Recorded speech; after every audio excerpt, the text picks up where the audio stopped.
सारे जहां से अच्छा हिंदुस्तान हमारा। गणतंत्र दिवस पर मेरे सामने बैठी भारत की तकदीर को मैं सलाम करता हूं। यहां पर उपस्थित सभी गुरुजनों को मैं प्रणाम करता हूं। मेरा देश भारत, युवाओं का देश भारत, विश्व के सबसे बड़े लोकतंत्र को गोद में लिए भारत, ये वही देश है जो 6 धर्मों को संग लिए जा रहा है। वसुधैव कुटुंबकम का उद्घोष गा रहा है। वसुधैव कुटुंबकम का उद्घोष गा रहा है। मैं उस भारत की बात करता हूं जिसका इतिहास गौरवशाली, जिसका भविष्य उज्जवल और जिसका वर्तमान अद्भुत है। मैं उस भारत की बात करता हूं जिसके माथे मुकुट हिमालय, सीने से गंगा बहती है, चरणों में झुका समंदर। 26 जनवरी 1950 बाबा साहिब अंबेडकर के मार्गदर्शन में रचित संविधान को जब इस देश ने अपनाया तब राह आसान न थी, मुश्किलों से भरी पड़ी थी। न कारखाने थे न रोजगार, बची थी बस चंद उम्मीदें और लबालब भरा आत्मसम्मान। उस बदलते वक्त के साथ भारत भी बदला और भारत का भाग्य भी। और मुझे गर्व है कि आज इस माटी पर हर संभावना संभव है।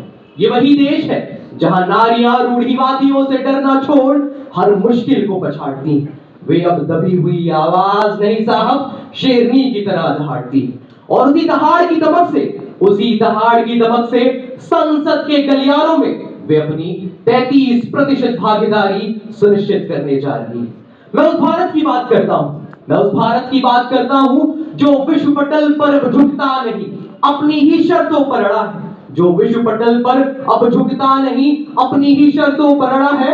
हमारी कूटनीति से प्रभावित, हमसे व्यापार को आतुर, आज समूचा विश्व एक कतार में खड़ा है। मैं उस भारत की बात करता हूं जो वैक्सीन रूपी संजीवनी से विश्व को लड़ना सिखा रहा है। अपने किसानों के दम पर भारत जगत की भूख मिटा रहा है। मैं उस भारत की बात करता हूं जो जय जवान जय किसान के बाद जय विज्ञान और जय अनुसंधान का उद्घोष कर रहा है। मैं उस भारत की बात करता हूं, उस देश की बात करता हूं जो सागरमाला, भारतमाला जैसी परियोजनाओं से परिवहन सशक्त बना रहा है और उड़ान जैसे प्रयासों से आम नागरिक को भी भारत उड़ना सिखा रहा है।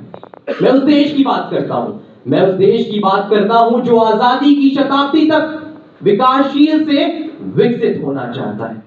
पर जरा ठहरो, मैं पूछता हूं तुमसे, मेरी आवाज जिन कानों तक जा रही है तुम सबसे, क्या सिर्फ कागज पर लिख देने से भारत विकसित हो जाएगा? और ये देश समृद्धि के शिखर को तब छुएगा ना जब एक मजबूत कंधा इस जिम्मेदारी को उठाएगा।